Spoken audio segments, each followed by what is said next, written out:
네, 그러면은 바로 시작을 하도록 하겠습니다. 네, 저희가 이번에 강의 들을 거는요, 도덕법이라고 하는 게 첫 번째 강의입니다.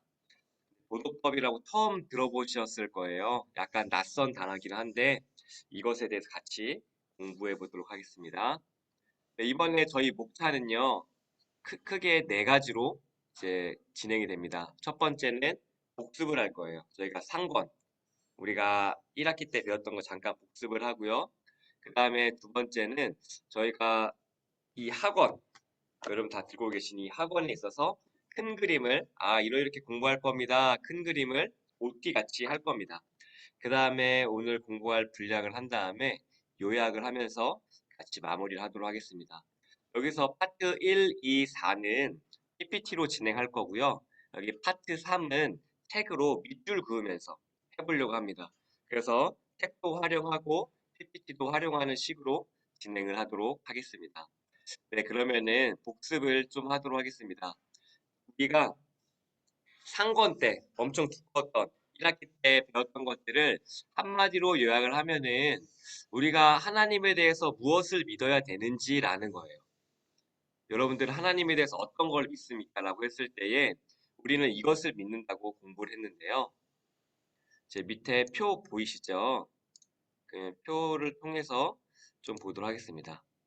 먼저 첫 번째 문답이 뭐였냐면은 사람의 주된 혹시 이거 그림 다 보이시나요?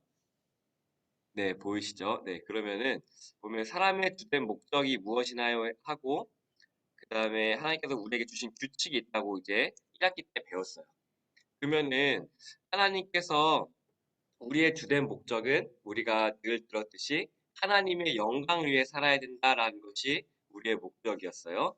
그러면은 우리가 하나님의 영광을 위해서는 어떻게 해야 돼요? 그 방법은 어디에 나와 있어요? 라고 했을 때에 그 방법이 어디에 나와 있냐면은 하나님 말씀에 있대요. 그러면 우리가 하나님 말씀을 들어야 되는 이유는 이 말씀의 순종함으로 우리가 하나님께 영광 올려드릴 수 있구나 때문에 우리가 말씀을 알아야 되는 거예요. 그러면 그 하나님의 말씀은 어디에 있습니까?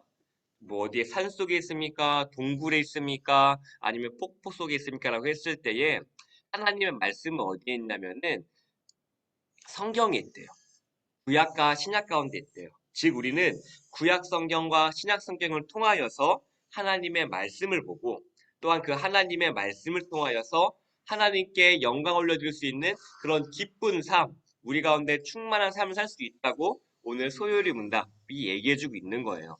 그러면은 성경은 주로 무엇을 가리킬까요? 라고 했을 때에 성경이 주로 가리키는 게 두 가지가 있대요. 두 가지가 뭐냐면요. 첫 번째는 뭐냐, 우리가 상관에 배운 거예요. 내가 하나님에 대해서 믿어야 될 것이 무엇을 믿어야 되는가라는 것을 알아야 되고요. 그 다음 우리가 학원에 배울 거는 하나님께서 우리에게 요구하신 의무가 무엇인가 라는 그 두 가지를 성경이 얘기해 준다고 하고 있어요. 즉, 사람이 하나님에 관해서 믿을 것이 무엇이 있을까를 했을 때에 우리가 그 다음 페이지에서 복습을 할 거고요. 그 다음에 중요한 건 뭐냐면 우리가 이 학원을 통하여서 무엇을 공부할 거냐면은 하나님께서 내게 이것을 요구하시는구나라는 걸 할 거예요. 우리가 간혹 가다가 하나님의 뜻이라는 것을 되게 헷갈려하고 어려워하는 경우가 있어요.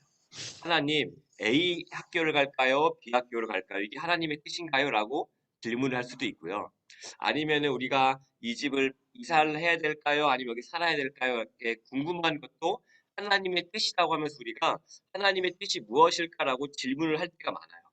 그랬을 때에 이 성경이 알려주는 것이 무엇이냐면은 성경은 너 A 학교 가라, 너 손자 B 학교 가라 이것을 알려주지 않아요. 다만 우리가 배워야 될 것 무엇이냐면은 하나님께서는 성경을 통하여서 우리가 선택할 수 있는 원리들을 알려주세요. 이거 이렇게 해라, 이거 이렇게 해라. 큰 원리들을 알려줌으로써 우리가 세부적인 사항들을 선택할 수 있게 하는 거예요. 예를 들면 이렇게 생각하면 좋을 것 같아요. 불이라고 있잖아요. 불. 불이라고 했을 때 어린아이들이 다가갔을 때는 뜨겁고 가까이 가면은 손에 댈 수 있고 또한 너무 멀리 떨어지면은 그 열기를 잃어버리는 그런 게 있잖아요. 그쵸? 맨 처음에 이걸 알려준다고 했을 때에 이 원리를 가지고 나이가 들으면 들수록 상황 가운데서 이렇게 불을 쬐야 될 때도 있고 어떨 때는 불을 멀리 해야 될 때도 있고 그런 상황들을 우리가 판단할 수가 있잖아요. 그 불의 원리를 알았을 때에 가까이 가면은 손에 닿는 거고 너무 멀리 떨어지면은 내가 그 열기가 떨어지는 거고 했을 때에 이런 원리를 알았을 때에 우리는 가까이 불을 쓰기도 하고 멀리 불을 쓰기도 하고 하면서 그 상황에 맞게끔 이거 써 나간단 말이에요. 마찬가지로 우리가 이 하나님께서 우리에게 요구하신 의무들, 기본적인 의무들을 통하여서 현대 사회 가운데서 이럴 때는 이렇게 해야 되고 이런 상황 가운데서는 이렇게 해야 되는구나라는 것을 알게 되는 거예요. 때문에 우리가 율법적으로 해가지고 무조건 이렇게 해야 돼, 무조건 해야 돼 하면서 마치 로봇처럼 하는 것이 아니라 우리가 때로는 이런 상황 가운데서 우리 환경 가운데서 관용을 베풀 때도 있고 어떨 때는 안 된다고 얘기할 때도 있고 그러한 것도 우리가 배우는 원리가 바로 이 학원을 통해서 배울 거예요. 때문에 우리가 이거 반드시 이 기둥들을 반드시 세워놔야지만 그다음 우리가 자율적으로 이것을 쓸 수가 있을 거예요. 때문에 대표적으로 이거와 관련된 것이 무엇이냐면은 어르신들이 그런 것들이 있어요. 뭐가 있냐면은 애초에 이것은 너희들이 어렵기 때문에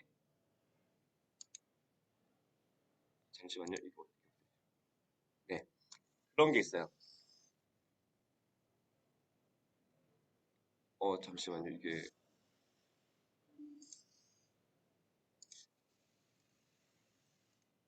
네 다시 돌아왔습니다. 네 어떤 게 있냐면은 우리가 이것을 공부해야 되는 이유는 우리가 자유롭게 하기 위해서예요. 예를 들면 이런 거예요. 제가 1학기 때에 뷔페 예를 드린 적이 있어요. 뷔페 예를 들면은 너 자유롭게 뷔페를 먹어라 라고 이야기를 해요. 그쵸? 그럼 우리가 자유롭게 먹으라고 했을 때에 우리가 생각하는 자유는 무엇이죠? 우리가 그릇을 가져다가 각자의 접시에 내 그릇에 덜어서 먹는 것이 우리가 갖고 있는 뷔페에서 자유롭게 먹으라는 거예요. 그쵸? 그랬을 때에 우리는 거기서 사람으로 고객으로 대접을 받고 할 수가 있는 거예요. 그런데 우리가 너 자유롭게라고 했을 때에 정말 그 자유롭게 해가지고 손으로 막 퍼먹고 남들 거 있는 거 뺏어 먹고 그게 우리는 자유라고 얘기할 수 있을까요? 그건 자유가 아니라 이건 사람이 아니고 뭔가 야만 교육받지 못한 듯한 느낌을 주잖아요. 그렇죠? 마찬가지로 하나님께서 우리에게 말씀을 통하여서 뭘 알려주냐면은 너가 하나님의 자녀로서 해야 될 것과 하지 말아야 될 것들을 알려주시는 거예요. 원리들을 바로 여기서 배우는 거예요. 우리가 뷔페를 먹을 때도 그렇게 예의를 갖추고 하듯이 우리가 삶을 살아갈 때도 하나님의 자녀로서 이럴 때 이렇게 사랑을 베풀어야 되고 이럴 땐 단호하게 끊어내야 되고 이렇게 행동만 해야 되는구나라는 것을 가르쳐주는 것들이 바로 우리 학원을 통해서 공부할 거예요. 때문에 이것을 잘 알아야지 우리가 뷔페에 자유롭게 이용하면서 되게 고객으로 대접받는 것처럼 마찬가지로 우리가 하나님의 자녀로서 다른 사람들이 바라볼 때에 저게 하나님의 자녀구나. 하나님의 자녀라면 저렇게 행동하는 거구나라는 것들에 우리가 이것을 통해서 공부할 수가 있게 될 것입니다. 때문에 우리가 이것을 통하여서 공부를 할 수 있으면 좋을 것 같습니다. 그러면은 지난 시간을 좀 복습을 하도록 하겠습니다. 보면은 1학기 때 공부했던 거예요. 포인트가 뭐냐면 이게 좀 보이진 않지만 우리가 하나님에 대해서 믿어야 할 것들이 있대요. 그럼 우리가 하나님에 대해서 믿어야 할 것들이 몇 가지가 있을 텐데 여러분들 생각 복습해 볼게요. 뭐냐면은 하나님은 첫 번째 어떤 분이신가? 여러분들 기억하시나요? 하나님 어떠한 분이시죠? 선한 분이다. 그쵸? 기억하시죠? 때문에 우리가 어떠한 상황 가운데서 하나님이 선한 분이다라는 것을 전제해야 된다고 말씀드렸어요. 다시 한번 기억하면은 선지자 예를 들게요. 선지자 성경 가운데서 하나님 이게 얘기해요. 어떻게 하박국 선지자가 얘기를 하잖아요. 하나님, 어떻게 또 악인이 우리를 공격합니까? 라고 하면서 그 상황 가운데 불평을 하는 거예요. 하박국 선지자가. 만약 우리 하면은 하나님 내가 이렇게 착하게 살고 새벽에도 이렇게 잘 나오고 했는데 왜 우리 가정 이런 일이 생기죠? 라고 하는 질문들이 생길 수 있는 거예요. 때문에 많은 사람들이 신앙이 약할 때에 하는 질문들이 뭐냐면은 아니 하나님이 살아계시다면은 내게 왜 이런 일이 있나요? 라고 하는 상황의 기초에서 하나님을 판단하게 되는 경우들이 많이 있어요. 근데 우리가 하나님은 선하신 분이다라는 것을 알고 있으면서 그것을 기본으로 전제를 깔고 있을 때에 이 상황이 달리 보이는 거예요. 다시 이것을 통해서 보면은 분명 이런 상황들이 있는데 하나님은 선하신 분이야. 그러면 선하신 하나님께서 내게 이것을 통하여서 어떻게 하려고 하실까라는 상황을 바꿔서 볼 수 있게 되는 거예요. 과거에는 내가 환경에 따라서 내게 좋은 일이 생기면 좋으신 하나님, 내게 어려운 일이 생기면 나쁜 하나님이라는 것이었지만 우리가 선하신 하나님이다라는 것을 기본적으로 깔고 갔을 때에 아, 모든 환경 가운데서 내게 감사해야 되는 것이고 또한 그 감사 가운데서 어려운 일 때는 하나님께서 나를 무엇을 깨닫게 하실까라고 생각하게 되고 좋은 일일 때는 하나님께서 내게 축복을 주셨구나 선하신 하나님 감사합니다 라는 것들로 우리의 인생이 감사의 삶으로 바뀌게 되는 것들의 기초가 하는 것이 뭐냐면 바로 선하신 하나님을 아는 거예요. 때문에 우리가 이 하나님에 대해서 아는 것이 굉장히 중요하다라고 우리가 복습을 하는 겁니다. 그러면은 우리 선하신 하나님께서 우리 가운데 어떻게 일하시나요? 라고 우리가 이제 질문을 던져야 되는 거예요. 아니 왜냐면 많은 사람들이 생각하기를 하나님은 세상을 창조만 해놓고 나의 인생 가운데는 관여하지 않는 것 같아 라는 질문 들 수 있단 말이에요. 그랬을 때 우리가 공부했던 것이 무엇이냐면은 하나님의 작정이었어요. 하나님의 작정은 크게 창조와 섭리로 나눠지는데 창조는 뭐죠? 천지를 창조하시고 만물을 만드신 거예요. 그리고 이 섭리란 무엇이냐면 하나님께서 보존하시고 다스리신다는 거예요. 때문에 여기서 섭리라는 것을 다시 한번 생각해 보면은 하나님께서 우리를 보존하시고 지키시고 우리의 인생을 보존하시고 지금 유지하고 계시다라는 것들을 우리가 하나님께서 섭리라는 것을 통하여서 우리에게 함께하고 계시다라는 것을 우리가 공부했습니다. 그런데 이렇게까지만 하면 너무 좋았을 거예요. 하나님께서 천지를 창조하셨을 때에 뭐라고 말씀하셨냐면요. 정말 심히 보기 좋았다라고 말씀하셨어요. 어? 거기에는 그 만족과 행복이 충만한 세대였어요. 그런데 무엇 때문에 이 시대가 우리가 다시 고통과 죽음이 우리 가운데 들어왔을까요? 바로 죄라는 것 때문이에요. 천지 창조하시고 하나님께 심히 보기 좋았다라고 말씀하셨는데 아담의 불순종으로 말미암아 죄가 들어오면서 우리 인생 가운데 죽음과 슬픔과 고통과 그런 것들이 들어오기 시작한 거였어요. 그러면은 이 죄가 어떻게 시작됐느냐라고 하면은 우리는 아담의 죄를 들 수가 있어요. 뭐냐면은 아담이 하나님과의 약속했던 것들을 깬 거예요. 그런데 우리는 단순히 하나님과 선악과 따먹지 말라는 약속을 깼다고 생각할 수 있지만 여기에 숨겨진 의미가 무엇이냐면은 반역을 했다라는 것의 의미가 담겨져 있었다고 제가 1학기 때 말씀드렸어요. 반역이란 건 무엇이냐면은 하나님께서 통치하시는 거예요. 그렇죠. 하나님이 통치하시면은 로마에 가면은 로마법을 따라라라고 돼 있어요. 그렇죠? 때문에 하나님의 통치 가운데서 아담은 하나님의 법을 따라야 됐어요.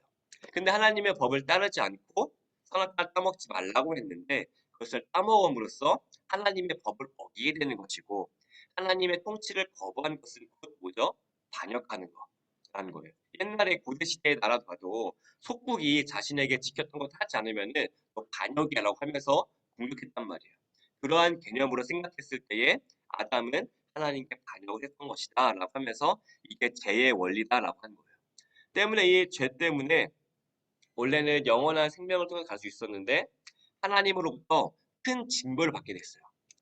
하나님께서 내리신 징벌이 무엇이냐면은 영원한 죽음이라는 징벌이에요. 영원한 죽음이라는 징벌 때문에 우리는 죽을 수밖에 없는 존재들이고 심지어 죽어가는지도 모르는 그러한 것들이 우리가 타락을 함으로써 죄로 인하여서 우리의 갈 종착지가 영원한 죽음이었어요. 그런데 하나님께서는 우리를 너무나 사랑하셔서 무엇을 주셨냐면은 예수님을 주셨어요. 때문에 우리는 이 예수님을 통하여서 어떻게 됐죠? 예수님이 우리의 죄를 대신 사하여 주심을 말미암아 다시금 하나님과 연결되고 하나님으로부터 영원한 생명을 공급받을 수 있게 된 거예요. 즉 다시 한번 또 말씀드리면 죄의 속성 중에서는 하나님과 단절된 것, 하나님과 나와 사이에 있는 것이 죄인데 이 죄를 치워주심으로 말미암아 하나님께 나아가게 되고 생명을 공급받게 되었다라는 거예요. 그리고 이 성령님께서 하나님께서 우리에게 임해 주셔서 예수님만 보내신 것이 아니라 성령님께서 우리 가운데 함께 하셔서 우리가 천국 가는 그날까지 우리의 마음을 지켜주신다라고 했던 것들이 바로 1학기에 우리가 공부했던 것들입니다. 네, 참 많은 것들을 공부했죠, 1학기 때. 그렇기 때문에 우리 1학기 때 이 큰 그림을 그리는 거예요. 아, 먼저 하나님 어떠하신 분이다? 선하신 하나님. 우리가 이 선하신 하나님을 기본으로 모든 주변의 환경들을 바라봐야 된다. 세상 사람들은 내게 유익이 되는 것들로 기준으로 여기고 내게 좋은 일이야 안 좋은 일이야 라고 얘기를 하지만 우리는 선하신 하나님께서 이것마저도 선으로 바꾸실 것이라는 것을 믿음을 가지고 사는 사람들이기 때문에 우리 가운데에 손해되는 것은 없다. 하나님께서 그리고 우리 가운데에 감사가 넘치다. 왜? 선하신 하나님께서 우리의 삶을 지키고 계시기 때문에 라는 것이 기본의 원리로 생각하시면 좋을 것 같습니다. 네, 그러면은 그 다음에 2부 때 공부할 거예요. 2부 때 공부할 거는 너무 많죠. 그래서 간단하게만 큰 그림만 살펴보도록 하겠습니다. 큰 그림을 보냐면 공부할 게 뭐냐면 크게 10계명 그리고 유기도문 우리는 이 소요리 문답을 통하여서 뭘 공부할 거냐면요. 크게는 10계명과 이 주기도문에 대해서 같이 공부를 할 거예요. 10계명이 엄청 많이 차지하고 있죠, 분량을. 그쵸, 이것만 눈으로만 봐도. 그리고 뭐예요? 주기도문도 엄청난 분량을 차지하고 있어요. 결국 무엇이냐면은 우리가 10계명을 생각했을 때에 단순히 그 한 문장씩 된 그러한 10가지 문장으로만 지키는 것이 아니라 이 10계명 안에 녹아져 있는 하나님의 뜻을 우리가 풀어서 알아가지고 우리의 삶의 원리로 삼고 이 원리를 통하여서 우리가 현대 사회에서든 무슨 AI 시대가 오든 고령화 시대가 오든 어떤 시대가 오든지 간에 그 시대를 읽고 이 원리를 가지고 우리는 살아가야 된다라는 것을 우리가 공부하게 될 거예요. 때문에 그리스도인들은 굉장히 어떻게 보면 피곤할 수가 있어요. 왜냐면은 성경도 알아야 되고 시대도 알아야 돼요. 왜냐면은 성경을 안다고 해가지고 시대를 알지 못하면은 이 성경을 써먹질 못해요. 아, 이 시대는 AI 시대 때 이렇게 해야 되고 로봇 시대 때 이렇게 해야 되고 아니면 자본주의 시대 때 이렇게 살아가야 되는데 이 시대를 알아야지 이 시대를 알고 내가 가지고 있는 원리를 가지고 이걸 알 수가 있기 때문에 그래서 거기에 칼바르트라는 신학자는 이렇게 얘기했어요. 한 손에는 성경, 한 손에는 신문 이렇게 얘기했던 것이 무엇이냐면은 우리가 성경을 알고 있어도 이것을 써먹으려면은 이 시대가 어떤지를 알아야 되는 거예요. 그래야지 우리가 예를 들면은 대표적인 예를 들면은 기후 온난화를 예를 들게요. 기후 온난화 시대에서 지금 환경이 파괴되고 있고 수위가 올라가고 있는데 이러한 10계명을 통하여서 이제 나중에 공부할 건데 10계명을 통하여서 우리가 그 육식을 덜 해야 되겠다. 그라든지 아니면 플라스틱을 덜 써야 되겠다. 일회용품을 덜 써야 되겠다. 라는 것들을 이 10계명의 원리를 통해서 우리가 실천상을 뽑아낼 수가 있는 거예요. 되게 10계명에서 어떻게 육식을 안 하고 플라스틱을 안 쓰고 나올까요? 라고 하는 것들은 우리가 향후 이것을 통해서 공부를 할 거예요. 그만큼 이 10계명이라는 것들이 옛날 말이 아니라 오늘날에도 유용하구나. 라는 것들 우리는 공부하는 거예요. 때문에 여기에 있는 예들뿐만 아니라 우리가 사회에 대해서 공부하고 하면 할수록 또한 우리가 자녀들이 얘기했을 때에 우리가 이 원리를 가지고 있으면 얘기해 줄 수가 있는 거예요. 때문에 우리가 이것을 잘 알아서 할 수 있으면 좋을 것 같습니다. 그리고 어렵더라도 우리가 이것의 핵심 단어들만 기억해가지고 네, 이렇게 살아가야 되겠구나. 이것을 자녀들에게 알려줘야 되겠구나. 라고 우리가 공부할 수 있을 것 같습니다. 네, 이렇게 해가지고 큰 그림은 우리가 공부할 거는 보다 10계명 그리고 크게 주기도문을 통하여서 우리의 삶의 그런 원리들을 공부할 거다라는 것들을 우리가 기억하면은 좋을 것 같습니다. 네, 그러면은 지금부터는 여러분들 책 있으시죠? 책을 하나씩 밑줄 그으면서 공부할게요. 지금은 이제 PPT로 공부했으니까 이제 책을 샀기 때문에 우리가 책을 보면서 같이 공부를 하도록 하겠습니다. 그러면은 제 화면을 크게 한 다음에 할게요. 우리 책 보면은 22페이지 볼까요? 22페이지. 네, 책을 한번 같이 피면서 공부하도록 하겠습니다. 책 22페이지입니다.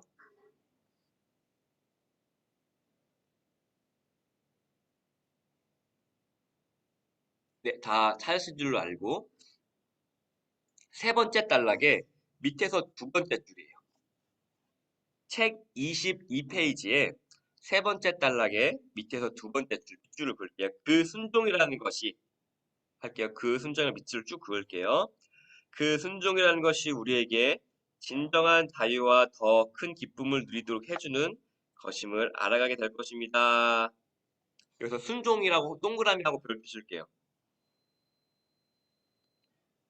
아, 우리가 여기서 포인트는 뭐죠? 순종이에요.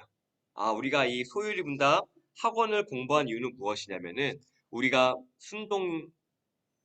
무엇에 순종해야 되고 이 순종의 결과로 어떤 것들이 기쁜 것들이 얻어지는지를 공부하는 것들이 이것의 목적이에요. 아, 때문에 순종하는 것이 내게 손해되는 것이 아니라 순종하는 것이 내 거를 뺏겨서 주는 것이 아니라 뭐예요? 아, 순종하는 것이 정말 진정한 자유와 기쁨을 누리게 된다. 라는 것들을 우리가 알면 좋을 것 같아요. 아까 제가 예를 드렸던 대로 뷔페를 먹을 때도 뭐죠? 우리가 이러한 규칙들에 순종을 했을 때에 그릇에 떠서 개인 그릇에 먹어서 덜어서 먹어야 됩니다. 라고 했을 때에 우리가 참 기쁘게 먹을 수 있잖아요. 그렇죠? 다른 사람들에게 방해도 하지도 않고 질서에 따라서 뷔페를 먹을 수 있듯이 마찬가지로 우리의 인생, 우리가 요즘에 백세 인생이라고 하죠. 백세 인생을 살아갈 때에 하나님의 그 말씀에 순종했을 때에 뭐죠? 우리가 나이가 들어서는 이 순종을 통하여서 그 잠언의 말씀처럼 흰 백발이 그 존엄이 되고 흰 백발이 존중의 대상이 되고 또한 어른으로서 존경을 받을 수 있고 또한 내가 젊어서는 내가 자식들을 잘 키워나갈 수 있는 그러한 것도 우리가 갖추게 되는 거예요. 즉 우리가 이러한 순종들을 통하여서 얻어지는 존중, 그러한 권위, 또한 우리의 그러한 쌓이는 성품들 그러한 것들이 뭐예요? 이 순종을 통하여서 자연스럽게 얻어진다라는 거예요. 때문에 우리가 하나님의 말씀을 순종하면 순종할수록 어떻게 되는 거죠? 가정이 세워지고요. 또한 내 권위가 세워지고 존중이 세워지고 질서가 세워지고 가정이 지켜지고 또한 내 성품이 개발되고 하는 수많은 좋은 것들이 여기 안에 있다. 그리고 이거를 동시에 좀 쉬운 말로 바꾸면 뭐냐면 순종하면은 누구를 닮아가요? 누구를 닮아갈까요? 바로 예수님. 우리가 이 예수님을 닮아갔을 때에 예수님 자연스럽게 가정이 지켜지는 거예요. 그게 창조의 질서니까요. 우리가 예수님을 닮아갔을 때에요. 자연스럽게 우리가 질서가 생기고 권위가 존중이 생기는 거예요. 사랑이 생기는 거예요. 관용이 생기는 거예요. 용서가 생기는 거예요.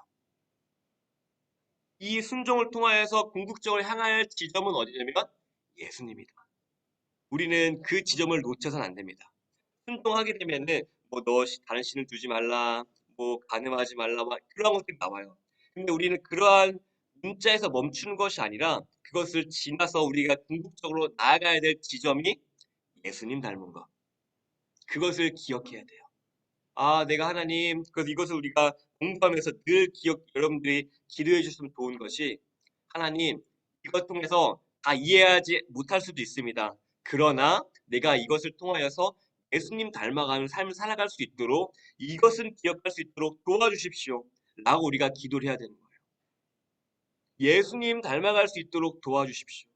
내가 이것은 다 이해하지 못한다 할지라도 예수님 닮아감으로써 우리 가족의 모범이 되고 내 남은 삶 여정 가운데에 하나님을 기뻐하며 자녀들에게 존중받고 자녀들을 사랑해주고 베풀어주고 할 수 있는 삶을 살 수 있도록 도와주십시오. 이것을 기억하고 가야 됩니다. 때문에 이것이 어렵다고 해가지고 우리가 포기하는 것이 아니라 이것을 통해서 예수님 닮자. 이것을 가지고 예수님 닮자. 우리는 그것을 계속 떠올리면서 같이 공부하면 좋을 것 같습니다. 네, 넘어가도록 하겠습니다. 넘어가서 26쪽을 볼게요. 26쪽. 그러면은 우리는 예수님 닮아가기 위해서는 어떻게 해야 될까요? 예수님 닮아가려면 그게 어디에 적혀져 있을까요? 라고 하면은 우리는 그 1학기 때 배웠어요. 성경에 적혀 있습니다. 라고 나와 있어요. 그쵸? 근데 그 성경이라는 것을 하면 너무 방대하잖아요. 그래서 그것을 조금 더 요약한 것이 바로 오늘의 교리 문답입니다. 같이 보면은 26쪽에 제가 문제를 읽고 답은 같이 읽을게요. 답 소리 거기서는 음소거 하시고 본인이 들을 수 있게끔 읽으셔도 돼요. 여기 흰색 네모 박스 보이시죠? 26쪽입니다. 26쪽에 흰색 네모 박스 제가 질문을 읽고 답은 각자 읽습니다. 음소거 하신 상태로 읽으실 거예요. 그럼 제가 읽겠습니다. 무슨 의무를 하나님께서 사람에게 요구하시나요? 답 같이 읽을게요. 시작. 하나님께서 사람에게 요구하시는 의무는 그가 나타나신 뜻대로 순종하는 것입니다. 그러면은 위에 그림 볼게요.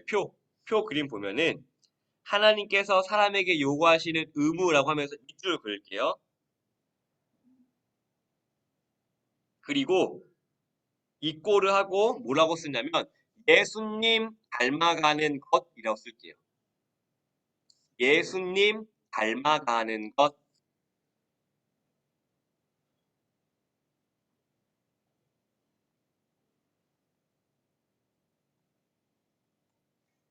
하나님께서 우리에게 요구하시는 의무, 약간 말이 딱딱하잖아요. 때문에 우리가 약간 율법 같고 뭐 딱딱하고 안 지키면 안 될 것 같고 하지만 이것을 말을 바꾸면은 하나님께서 이렇게 요구하신 것이 무엇이냐라고 하면은 너 예수님 닮아가라라고 이렇게 우리 알려주시는 거예요. 의무라고 하면 뭐 딱딱하기 때문에 뭔가 너 예수님 닮아가는 거, 예수님 닮아가려면 너 최소한 이렇게 해야 돼라고 알려주시는 거예요. 물론 예수님 닮아가는 것이 이거 행동만 지킨다고 해서 되는 것이 아니라 성령님께서 함께 하시고 해야 되겠지만 우리가 해야 될 수 있는 범위에서는 예수님 닮아가는 것을 하려면 이걸 해야 된다라고 알려주시는 거예요. 그러면은 옆에 나오면 순종 나와 있잖아요. 그렇죠?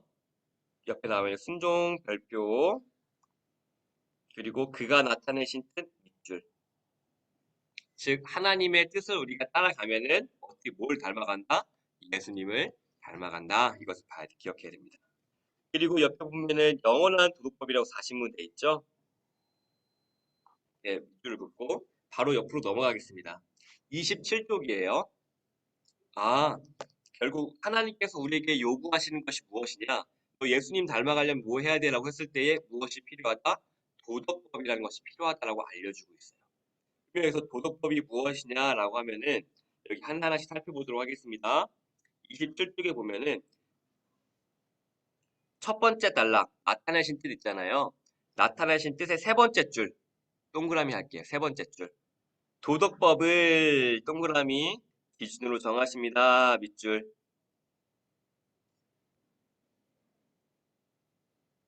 그리고 세 번째 단락.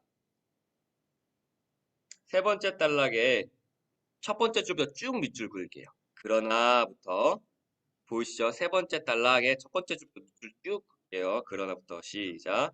그러나 오늘 십계명을 통해 만난 하나님은 우리와 상관없이 계시는 그런 낯선 분이 아닙니다. 나에게 다가오셔서 속삭이시고 순종을 요구하십니다. 밑줄 할게요. 그러면은 여기까지 끊고 설명을 드리도록 하겠습니다.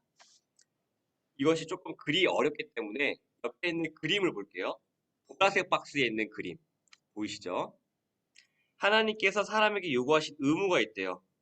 이걸 다른 말로 바꾸면 뭐죠? 예수님 닮아가는 것이에요. 그러면 예수님 닮아가는 것이 어떻게 닮아가야 돼? 라고 했을 때에 하나님께서 나타내신 뜻에 순종하는 거래요. 그리고 그 나타내신 뜻을 도덕법이라는 것에 하고 있어요. 그럼 여기서 도덕법이라는 것이 성경에 없는데 이게 무슨 말이냐라고 했을 때에 이것이 뭐냐면은 도덕법이라고 하는 것은 그 성경에서 우리가 인간에게 행해야 될 것들을 다 통칭한 것을 도덕법이라고 인간이 만든 말이에요. 이것도 해야 되고 저것도 해야 되고 하는 여러 가지 분류했을 거 아니에요. 예를 들면은 제사법. 제사법이 뭐가 있죠? 참 돈이 없는 자는 참새를 비틀고 뭐 송아지 갈라가지고 해야 되고 하는 그러한 것들을 제사법. 그리고 또한 인간에 대해 우리가 지켜야 될 것들은 십계명 해야 되는 것들을 율법 이런 것들을 다 통틀을 한 것이 바로 도덕법이다라는 거예요. 즉 인간이 해야 될 것들에 대한 그런 가장 큰 넓이의 범위를 도덕법이라고 하고 여기 안에는 율법도 있고 제사법도 있고 성경에 나와 있는 그러한 시민법도 있고 시민법이라는 것이 무엇이냐면은 너가 사람을 다치게 했으면은 너도 동일하게 그렇게 보상을 해야 돼. 알려주는 것들 있잖아요. 그러한 것들이 여기 도덕법 안에 속해져 있다라고 생각하시면 돼요. 아, 그래서 이 도덕법이라는 것은 인간의 법을 다 총괄한 것이 도덕법이구나. 인간이 지켜야 될 것들이 하나님께서 보여주신 그렇게 생각하시면 됩니다. 때문에 우리가 이 도덕법을 지켰을 때에 누구를 닮아간다고요? 바로 예수님을 닮아갈 수 있다라는 것을 기억하고 다음 것들 하나하나 보면서 아, 내가 이것을 통하여서 예수님 닮아가야지. 근데 이것을 통하여서 예수님 닮아가야지. 이런 것들을 하나하나씩 살펴보도록 하겠습니다. 28쪽을 보도록 하겠습니다. 넘겨볼게요. 28쪽입니다. 28쪽의 두 번째 줄이에요. 두 번째 줄. 두 번째 줄. 도덕법은 돼 있으면서 밑줄을 그을게요. 도덕법은 하나님의 뜻이 선언된 것이라고 했습니다. 쭉 읽을게요. 그 도덕법은 우리의 영혼과 몸, 즉 온 사람에 대하여 모든 의무를 온전히 이행하도록 지시하고 있으며 우리는 거기에 밀접하게 매여 있습니다. 하면서 별표 칠게요. 즉, 이 도덕법이라고 하는 것은 하나님께서 우리에게 요구하시는 그러한 성경에 나와 있는 모든 법이에요. 그러한 것들이 누구의 뜻이에요? 이게 포인트예요. 하나님의 뜻이에요. 즉, 우리는 누구의 뜻대로 사는 사람들이에요, 결국에? 하나님의 뜻대로 사는 사람들이다. 이게 포인트예요. 도덕법에 대해서 우리가 기억해야 될 것은 무엇이냐면은, 우리가 예수님 닮아간다는 것에 기억해야 될 것은 무엇이냐면요. 내가 원하는 삶대로 사는 것이 예수님 닮아가는 게 아니에요. 하나님, 내가 이만큼 하고요. 그 다음에 하나님 다 따라갈게요. 하나님, 내가 이것만큼 내가 원하는 대로 하고요. 나머지 하나님 다 따라갈게요. 라고 하는 것은 도덕법, 예수님 닮아가는 게 아니다. 예수님 닮아가는 것은 누구의 뜻대로 해야 되는 거예요? 하나님의 뜻대로. 이게 포인트입니다. 나의 욕심과 부모님의 뜻이 아니라 나의 동정심에 의해서 나오는 것이 아니라 내 착한 마음, 내 약한 마음에서 공동 때문에 이렇게 해야지라고 되는 것이 아니라 누구 뜻대로예요? 하나님의 뜻대로. 이게 포인트예요. 우리가 예수님 닮아가는 데는 나의 동정이 아닙니다. 나의 의무가 아닙니다. 뭐예요? 하나님의 뜻이에요. 우린 이걸 기억해야 돼요. 이것을 분명히 알고 있을 때에 우리는 흔들리지 않을 수 있습니다. 대표적인 게 뭐가 있었죠? 마귀 사탄이 예수님을 시험할 때 있잖아요. 너 예수님이 40일 굶주린 다음에 그 다음에 마귀 사탄이 데리고 와서 시험을 했단 말이에요. 예수님 너무 굶주렸어요. 상황에 따라서는 배고프면 먹어야 되는 상황이었단 말이에요. 때문에 마귀 사탄이 얘기해요. 너 이 돌들로 떡을 바꿀 수 있잖아. 명령해라. 바꿔서 너 떡을 만들어 먹어. 너 지금 굶었잖아. 상황에 맞잖아요. 근데 예수님께서는 뭐라고 말씀하셨어요? 그건 하나님은 사람은 떡으로만 살 것이 아니요 하나님의 입에서 나오는 말씀으로 살 것이다 얘기했어요. 결국 뭐예요? 하나님의 뜻대로 살아가야 돼라고 얘기하는 거예요. 이게 포인트예요. 아, 내가 상황에 따라서 내가 이거 어쩔 수가 없었어. 내가 이렇게 거짓말할 수밖에 없었어. 내가 미워할 수밖에 없었어. 내가 이렇게 선택할 수밖에 없었어라고 얘기하는 것이 아니라 그런 상황에 있을지라도 누구를 따라야 된다는 거예요? 하나님의 법을 따라야 돼. 이게 포인트예요. 근데 많은 사람들은 얘기하죠. 너도 내 상황이 돼봐. 거짓말 할 수밖에 없었어. 너도 내 상황이 돼봐. 불평불만과 원망과 그 사람을 배신하고 미워할 수밖에 없었어. 이거는 세상의 말이에요. 이거 할 수밖에 없었다 얘기예요. 근데 우리는 누구의 자녀죠? 하나님의 자녀예요. 그러면 그런 상황 가운데서 뭘 따라야 되는 게 우리의 그거죠? 하나님의 법. 이게 우리가 놓쳐서는 안 될 것들이에요. 그리고 많은 이들이 불법을 행하고 죄에 빠지는 것들 중에 하나. 상황이 이럴 수밖에 없었어. 내가 너무 힘들어서 이럴 수밖에 없었어. 이랬을 때에 우리는 누구를 찾아야 돼요? 불법을 행하거나 그렇게 하는 것이 아니라 죄를 행하는 것이 아니라 하나님께 나아가야 되는 거예요. 그래서 우리가 하늘 아버지가 좋은 거예요. 그런 상황 가운데 세상 사람들은 선택의 여지가 없어요. 그거 할 수밖에 없어요. 왜 없으니까. 불법을 행해야지만 본인이 살 수 있을 것 같으니까. 근데 우리는 누가 있다? 하늘 아버지가 있다. 그럴 때 우리는 누구한테 구해야 돼요?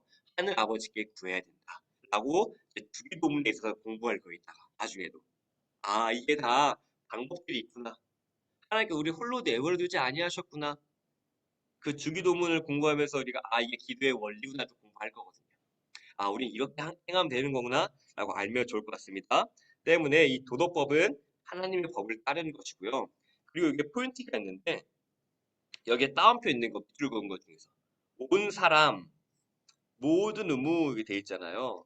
이게 무슨 뜻이냐면은 모든 사람 모든 의무라고 했을 때에 우리는 동물을 생각하면 너무 좋아요. 그 예를 들면은 새를 제가 자주 비유를 드는데 새는요 사람인 것 같이 사나요? 아니죠. 새는요 자신의 모든 본능과 자신의 모든 것들을 새에 써요. 이게 무슨 뜻이냐면은 날개짓을 합니다. 새처럼 울어요. 인간처럼 뭐 패드하고 핸드폰 하려고 하지 않아요. 자신의 모든 집중은 새처럼 사는 거에 있어요. 삐약삐약 그리고 아침 일어나서 벌레 잡고 모든 것들이 새답잖아요. 그쵸?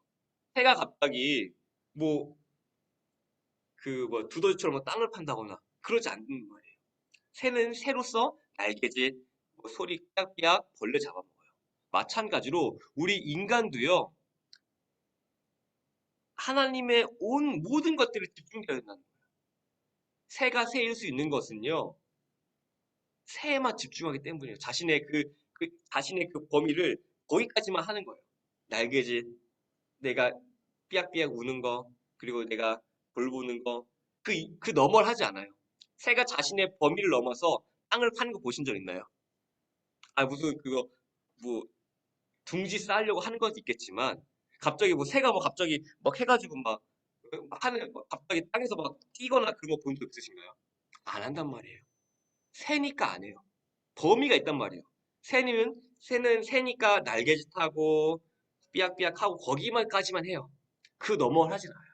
마찬가지로 우리가 하나님의 자녀로서 해야 될 것들에 집중되어야 될 것, 하지 말아야 될 것이 무엇이냐면 해야 될 것들은 하나님께서 우리에게 원하신 것들에 집중되어야 된다. 그 너머의 것들을 하게 되면은 우리는 하나님의 자녀가 아닌 행위들을 하게 되는 거예요. 새가 마치 두더지처럼 땅을 파듯이 그러한 것들로 하면 어떻게 될까? 새가 새답지 않게 되죠. 이상하게 되잖아요. 마찬가지로 우리가 하나님의 자녀로서 산다는 것은 무엇이냐면 우리의 모든 것들이 하나님께 집중되어야 된다. 그리고 그 범위를 넘어가서는 안 된다. 새가 셀 수 있는 거는 날개짓하고 땅 파거나 그거 안 한단 말이에요. 그래서 새인 거예요. 두더지가 아닌 거예요. 마찬가지로 우리가 하나님의 자녀일 수 있는 것은 하나님께서 원하신 뜻에 순종했을 때 그 너머의 것들을 하게 되면은 하나님 자녀가 아니게 되기 때문에 우리는 모든 것에 집중하고 힘써야 된다는 것을 믿으시길 바랍니다. 새를 기억하시면 돼요. 새가 셀 수 있는 것은 날개로 땅 파지 않는다. 마찬가지로 우리가 하나님의 자녀일 수 있는 것은 우리의 시간과 에너지와 힘과 모든 것들을 하나님 말씀에 따라가는 데 쓰지 딴 데 쓰는 것이 아니다. 라는 개념을 붙들고 계시면 됩니다. 네, 근데 우리는 죄인이기 때문에 100% 그게 못 살아요. 걱정 안 하셔도 됩니다.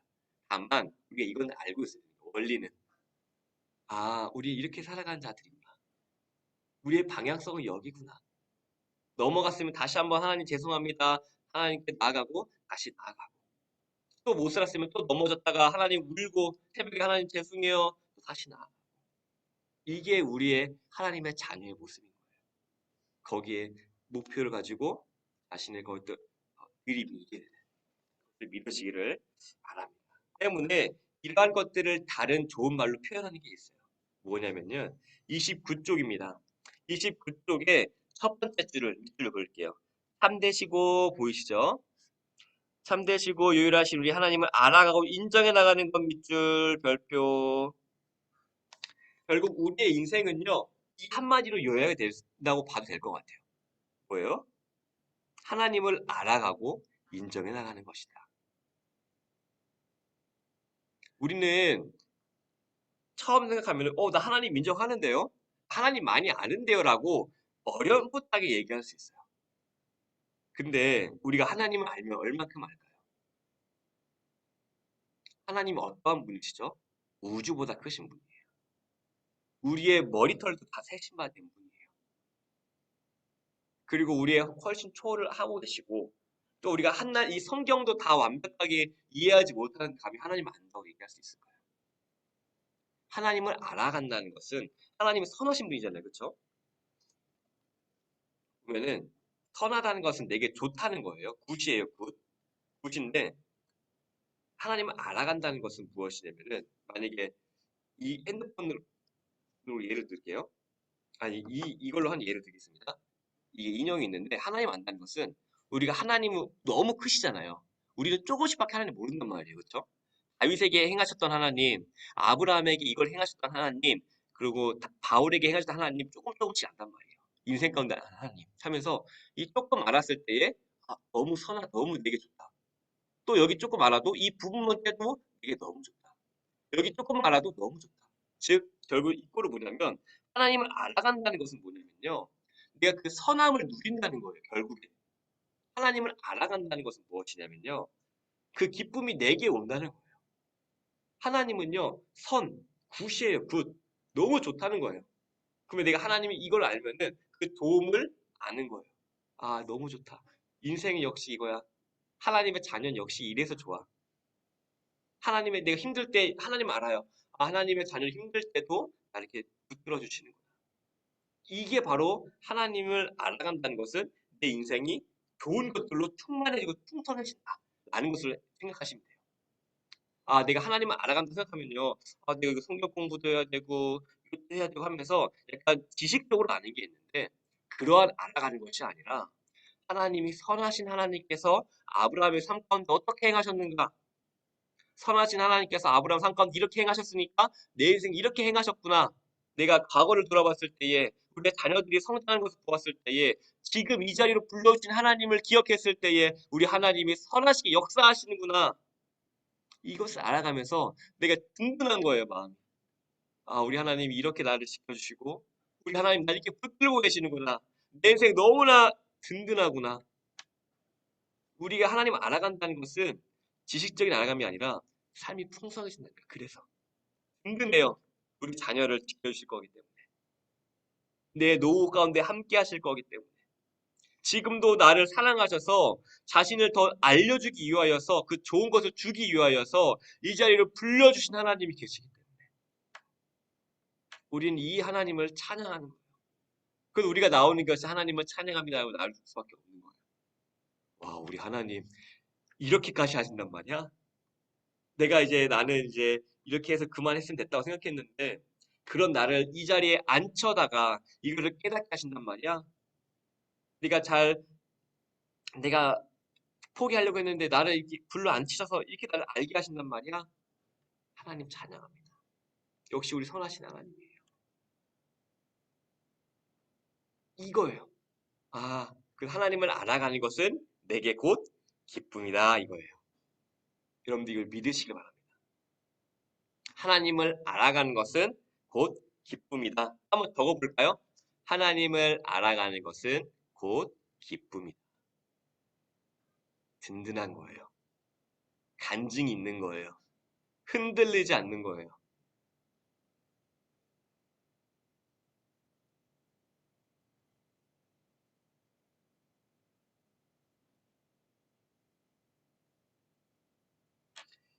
네, 그래서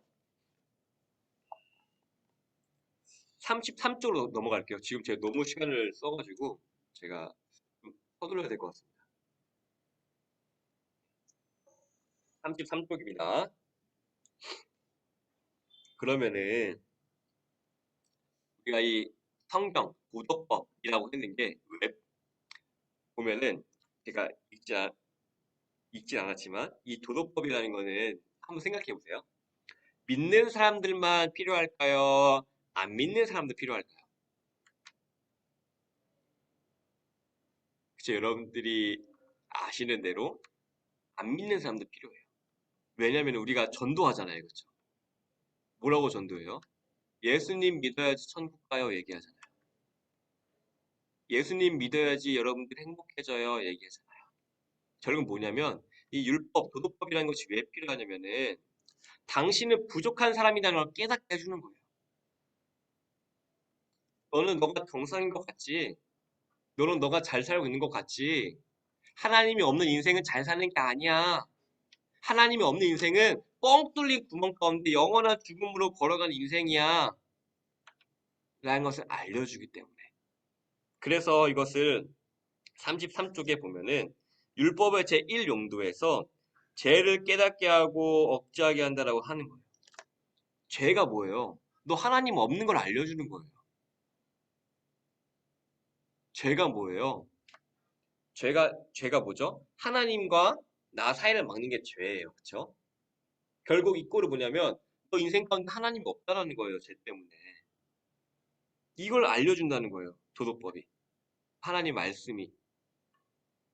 아, 그래서 우리는 사람들을 바라볼 때에 너가 정말 복음이 필요한 사람이다라고 얘기해 줘야 되는 거예요. 너 그렇게 살면 안 돼. 너 지금 완벽한 것 같지? 만족하는 것 같지? 아니야. 너 이거 봐봐. 너 이렇게 이랬을 때에 너는 죄로 인하여 하나님 알지 못하고 하나님 알지 못하기 때문에 너 영원한 죽음을 달려가고 있는 거야. 이게 바로 율법의 용도라는 거예요. 그러면은 두 번째, 율법의 이용도. 이용도는 뭐예요? 스스로 자신이 어찌할 수 없음을 깨닫고 그리스도에게 눈을 돌리도록 안내한다라는 거예요. 이것을 바울은 우리 옛날 성경에 모학 선생이라고 얘기했어요. 요즘 성경에는 초등 선생이라고 얘기를 하긴 하는데 뭐예요? 하나님께로 이끌어준다는 거예요. 뭐냐면 율법의 일용도 죄 대표적인 노래가 이거였어요. 돈으로도 못 가요 하나님 나라 미모로도 못 가요 하나님 나라 이거거든요. 이게 율법의 일용도가 죄라는 게 그거예요. 너 못 간다는 거야 하나님 나라. 너 돈으로 가려고 하지 닿을 수 없어. 너 외모로 하려고 하지 성행하는 사람들이 계속 하거든요. 돈 있는 사람이 계속 돈을 발굴하거든요. 채워지지 않는다는 거예요. 그 만족도와 그 구멍 뚫린 그 무언가, 이 생명이 없는 것을 그 무엇으로도 채울 수가 없는 거예요. 그럼 답이 어디에 있을까요? 예수님께 있다는 것을 율법이 알려준다는 거예요. 여기 나와 이 도덕법이라는 것들. 이 도덕법의 용도에 대해서 심화 학습을 알려주는 거예요. 그러면 믿지 않는 사람들에게는 너 죄인이야, 너 예수님 필요해라고 알려주고 아직 예수님을 경험하지 못하는 사람들에게는 너 이거 해결하려면 어떻게 해야 돼? 예수님 만나야 돼라고 알려주는 거예요. 이 도덕법이라는 거죠. 그러면은 예수님을 믿는 우리에게는 이 도덕법이 왜 필요할까요? 십계명이 왜 필요할까요? 뭐예요? 세 번째 3용도 볼게요.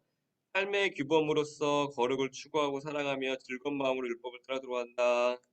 뭐예요? 아, 내가 그리스도인이라면은 이렇게 살아가야 되는구나라는 것이 여기 적혀 있기 때문에 대표적인 게 십계명이에요. 즉 이게 무슨 삶이냐면은 이 거룩 뷔페 생각하면 돼요. 우리가 뷔페 먹을 때 어떻게 먹어야 돼요? 접시에 해서 그거 이렇게 덜어서 먹잖아요. 그렇죠? 마찬가지로 우리가 그리스도의 인생, 우리 앞으로 백세 인생이라고 하잖아요. 이 백세 인생 어떻게 살아가야 될까? 내 말과 행동을 어떻게 써야 될까? 내 시간과 내 돈과 건강을 어디다 써야 될까? 어디에 나와 있다고요? 이 법에 나와 있다. 십계명에 나와 있다는 거예요. 우리는 이것을 배우는 거예요. 기존에도 여러분들은 말씀을 들으면서 이런 것들을 알게 모르게 행해 왔습니다. 그리고 지금 이제 권사님과 집사님들이 이 자리에 앉아 있는 것도 여기까지 행했기 때문에 이 자리에 관심을 가지시고 앉으시는 거예요. 근데 이제 이것을 공부하는 것은 뭐냐면은 아 이것이 이제 다음 세대들이 이런 것들을 공부하는구나. 이렇게 아는 거구나. 그리고 내가 어렴풋하게 말씀을 통해서 배웠던 것들은 이렇게 요약을 해서 얘기하는 거구나라는 것을 확인하는 차원에서 보는 거예요. 확인하는 차원에서. 그리고 이것을 통하여서 아, 내가 예수님 알아가는 거구나 라는 것들을 공부하는 본 겁니다. 때문에 이 세 가지 이거는 심화학습으로 그냥 알려드리는 거예요. 그냥 넘어가도 되는데 아, 율법이 왜 필요합니까? 성경이 왜 필요하죠? 너 죄인인 거 알려주는 거예요. 너 하나님 없으면 안 돼. 그러면 도덕법이 왜 필요하죠? 너 예수님 필요해 알려주는 거예요. 그럼 믿는 나에게는 왜 필요하죠? 내가 예수님 닮아가는 게 살기 위해서는 이것들을 행해야 되는 걸 알기 위해서. 이 세 가지 용법이 있다라는 것들 기억하면 좋을 것 같습니다. 결국 여기에 나와 있는 것들의 목적은 뭐냐면 너 예수님 닮아가는 삶이 되어야 되라고 알려주는 거예요. 결국엔. 결국엔. 주시기 바랍니다. 네, 바로 넘어가도록 하겠습니다. 그 다음에 36쪽이에요. 네, 36쪽. 오늘은 여기까지만 하고 마치도록 하겠습니다. 네, 시간이 너무 딜레이가 돼가지고 볼게요. 그럼 제가 문제를 읽고 여러분들 우리 같이 답을 읽을게요. 제가 문제 읽겠습니다. 흰색 박스입니다. 36페이지입니다. 네, 그럼 제가 문제 읽겠습니다. 어디에 이 도덕법이 요약 설명되었나요? 도덕법은 요약 설명되었습니다. 10계명 안에. 그리고 10계명의 요점 무엇인가요? 라고 답을 같이 읽을게요. 답을 이제 10계명의 요점부터 시작. 10계명의 요점은 주 우리 하나님을 사랑하는 것과 우리 마음을 다하고 성품을 다하고 힘을 다하고 뜻을 다하여 또 이웃 사랑하기를 자기 몸과 같이 하는 것입니다. 네. 보면은 글로 보면은 너무 힘들어요. 때문에 위에 표로 볼게요. 표를 보면은 도덕법이 요약 설명된 곳이 있대요. 도덕법이 뭐라 그랬죠? 예수님 닮아가는 길이라고 이제 다시 쉽게 풀었어요. 그쵸? 그럼 예수님 닮아가는 걸 어떻게 해야 돼요? 라고 했을 때 어디에 나와 있다고 예수님 닮아가는 길이? 10계명 나와 있대요. 10계명의 요점 별표 칠게요. 아, 우리가 예수님 닮아가기 위해서는 이 10계명에 대해서 알아야 되는구나 라는 것을 이제 알았습니다. 그러면 이 10계명이 뭐라고 돼 있어요? 뭐라고 얘기를 하고 있어요? 보면은 살펴볼게요.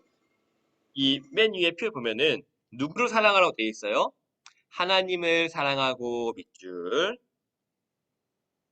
그리고 그 밑에 누구를 또 사랑하라 그랬죠? 하나님만 사랑하면 되나요? 아니죠. 누구를 사랑하죠? 이웃을 사랑하라 밑줄. 그러면 하나님을 사랑하고 이웃을 사랑하래요. 10계명의 요점이. 근데 어떻게 사랑해야 될까요? 내 마음대로 사랑하나요? 아니면은 뭐 누가 하는 대로 사랑하나요? 어떻게 사랑하냐면 여기 나와 있어요. 옆에 보면 우리의 마음, 성품, 힘, 뜻을 다하여 사랑하래요. 즉 하나님을 사랑할 때는 우리의 모든 것들을 다해 사랑하고 이웃을 사랑할 때는 자기 몸같이 사랑하라 라고 얘기해주고 있는 거예요. 결국 뭐죠? 결국에는 한마디로 요약하면 뭐예요? 10계명은? 사랑이죠, 사랑. 결국 예수님 닮아가는 핵심은 뭐예요, 결국엔? 사랑. 우리가 닮아가야 될 그것은 무엇이에요? 사랑. 사랑이에요. 근데 여기서는 뭘 얘기해주고 있냐면은 사랑은 사랑인데 우리가 알고 있을 때 잘못된 사랑들이 있잖아요, 그렇죠? 잘못된 사랑이 아니라 아 이게 진짜 백의 사랑이구나라는 것을 알려주는 거예요. 너가 사랑할 때에 너의 이기심대로 조종하려고 사랑하는 것, 사랑하는 것이 아니야. 너가 질서를 깨면서 요즘에 그런 말 있잖아. 내로남불? 뭐 남의 가정을 깨면서 뭐 사랑하는 그 사랑이 아니야. 진짜 올바른 사랑에 대해서 이 십계명이 알려주고 있는 거예요. 이 틀, 범위. 새가 새일 수 있는 건 뭐죠? 날개로 날개짓만 하는 거예요. 날개로 땅 파거나 날개로 이렇게 막 하지 않는단 말이에요. 그렇죠? 그러면 이 사랑이라는 것도 해야 될 것만 하는 거예요. 이것을 넘어가면 사랑이 변질되고 오염돼가지고 상처를 입히고 고통을 주고 아픔을 주게 돼요. 즉 우리가 생각해야 될 사랑은 이러한 사랑이 되어야지 이게 정말 온전하고 아름다운 사랑이구나. 내가 자녀들을 사랑한다고 했을 때에 내가 이것을 기준으로 사랑하고 있는가라는 것을 되돌아봐야 한다는 거예요. 아 이게 사랑의 결정체구나. 이 사랑의 바운드 라인이 여기에 있구나. 여기 사랑 안에 이 네모라는 사랑, 여기서 말해주는 사랑 안에 범위 안에 있어야지 이게 진짜 사랑이 되는구나. 우리는 이것을 알아야 돼요. 이게 바로 십계명의 요점입니다. 올바르게 사랑하는 방법이에요. 우리가 이것을 알아야 돼요. 우리의 마음대로, 우리의 경험대로, 우리의 욕심대로, 우리의 마음의 동정심 가는 대로, 나의 유익대로 사랑하는 것이 아니라 하나님께서 밝히신 뜻대로 사랑하는 것. 하나님께서 원하시는 뜻대로 사랑하는 것. 이게 참 사랑이라는 거예요. 이게 우리가 따라야 될 사랑이라는 거예요. 여러분들 이것을 믿으시길 바랍니다. 그러면 이제 마무리 요약을 하도록 하겠습니다. 하나님께서는요, 우리에게 순종을 요구하셔요. 근데 그 순종, 의무라고 하는 걸 다시 돌려서 말하면 뭐예요? 예수님 닮아가기라는 거예요. 그렇죠? 그러면 예수님 닮아가는 방법이 십계명에 요약이 돼 있대요. 그럼 십계명의 핵심이 뭐예요? 사랑. 근데 그 사랑하는 것에 있어서 라인이 쳐져 있어요. 어디까지만 해라?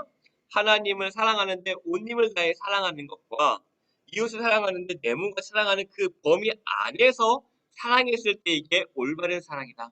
이렇게 사랑했을 때에 예수님 닮아가는 사랑이다라고 오늘 얘기해주고 있어요. 우리 이것을 기억하면 됩니다. 아, 이런 사랑을 했을 때야만 비로소 예수님 닮은 사랑이구나. 내 욕심에 비롯된 사랑이 아니라 여기 안에 합당한 사랑이어야만 예수님처럼 사랑하는 거구나까지 알면 됩니다. 아, 내가 예수님처럼 사랑한다는 것도 사랑에 이게 있었구나. 사랑의 그 범위가 있었구나. 범위라기보다는 뭐라 그러죠? 넘어 그 안에 바운더리에 처져 있다는 거죠. 그렇죠? 아, 여기가 넘어가지 않게 여기 안에서 사랑해야지 예수님 닮은 사랑이구나. 마찬가지로 뷔페 먹을 때도 뭐예요? 질서가 있잖아요. 이 질서를 행했을 때에 우리가 자유롭게 먹듯이. 아, 이 사랑이라는 것도 우리에게 행해야 되는 거구나. 아는 것들을 기억하면 좋을 것 같습니다. 네, 오늘은 여기까지만 진행하고요. 1시간이 됐기 때문에 그 다음에는 2강 하면서 쭉 이어가도록 하겠습니다. 네, 그럼 제가 마무리 기도하고 마치도록 하겠습니다. 기도하겠습니다. 사랑이 많으신 주님 감사합니다. 하나님, 오늘은 도덕법에 대해서 같이 말씀을 나누었습니다. 하나님께서 우리에게 순종하기 원하신다는 것, 그 요구하시는 것으로 도덕법을 요구하셨습니다. 이것을 다른 말로 하면은 예수님 닮아가는 삶입니다. 예수님 닮아가기 위해서 요약된 것이 십계명이라 했는데 그 십계명은 하나님을 몸과 마음과 뜻과 힘을 다하여 사랑하는 것, 그리고 이웃을 내 몸과 같이 사랑한다고 하였습니다. 마찬가지로 예수님을 닮아가기 위해서는 여기 안에 합당한 사랑을 할 때에만 내 이기적인 사랑이 아니라 여기에 합당한 사랑을 할 때에만 예수님 닮아가는 사랑임을 알았습니다. 하나님, 우리가 오늘 하루도 살아갈 때에 이 사랑을 기억함으로써 예수님 닮아가는 사랑할 수 있도록 은혜를 더하여 주시옵소서. 감사드리며 이 모든 말씀 살아계신 예수 그리스도 이름으로 기도합니다. 아멘. 네, 감사합니다. 혹시